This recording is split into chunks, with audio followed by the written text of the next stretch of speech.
So my name is Emily Dressler. I'm an associate professor in the College of Public Health, and I'm going to talk about my Eli experience, which was really focusing on building collaborative teams in an online environment.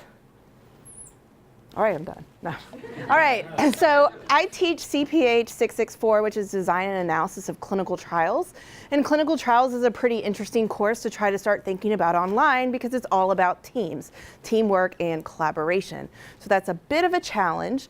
And we know that clinical trial takes a very small village to run effectively. So basic scientists, MDs, nurses, biostatisticians, patients, and then you move into funding sources, IRBs. So there's a lot of moving pieces. And the question is, how do we collaborate effectively to write a good protocol and implement it in practice? And that's going to require a lot of interaction between these multiple disciplines.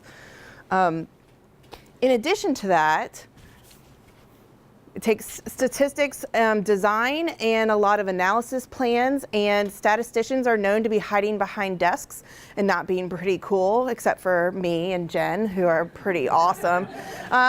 But it's not a one-size-fits-all. So it really depends on the type of project that you have and the type of questions. And so how do we bring these multidisciplinary pieces together? And I do this in a face-to-face format every day. And my class is traditionally a face-to-face class.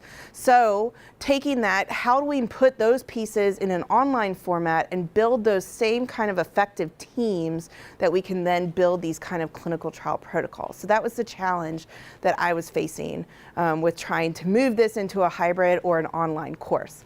So a couple strategies I've had. The first is to have a weekly interaction with all of the students. They did a journal club activity in small groups where they could pick any article on any disease. So diabetes, stroke, cancer, Alzheimer's disease. And they posted on a discussion board. They could do video or chat. And this maintained regular contact with the entire class. And you started seeing interactions between different students and getting that kind of feedback. So it builds a relationship with everyone in the course. In my face-to-face course, we were doing this as a presentation and having feedback in addition to face-to-face.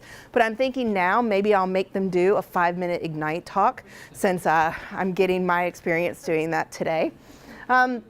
Moving to my big assignment each year is building a clinical trial protocol.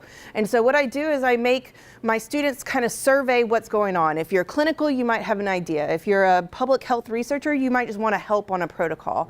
So I let them rank their interests and do a quick elevator speech of their idea. And by that mechanism, I can then assign them into groups based on that interest. And I found that that really helped to build the motivation and the rationale to work together because it was something they liked.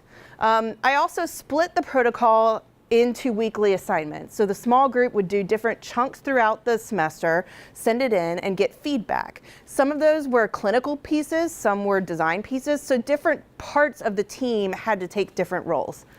I also found that setting up effective group interaction was critical, and there's multiple options, and you don't need to tell them what to do.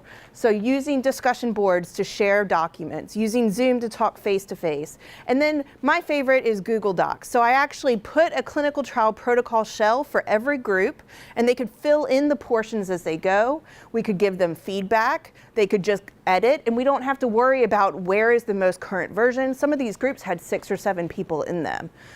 And in addition, I also did peer review. So using Canvas's peer review option, it mimics more of a true team experience. So each student is assigned to a protocol and goes all the way throughout the semester. They get to learn and see how that trial progresses. And the students actually liked this. I was kind of surprised once they figured out how to use it in Canvas, which was the biggest hurdle. But it gave them good experience, and they were very constructive. There was no negativity. And so right now, in a face-to-face, our culminating project would be a team, big presentation, but I'm thinking a TED Talk or an investor's pitch, maybe even making a mock NIH review where you have a winning protocol at the end would be a good way to get these students involved. So lessons learned from this is having really good structure and preparation before I start the trial. Having backup plans. When they can't find the peer review, having backup plan number 2. When that fails, what is backup plan number 3? Laugh about it. This is a learning experience for me too. So if you take some of the scariness out of it, I find the students a lot more responsive. So that's my presentation.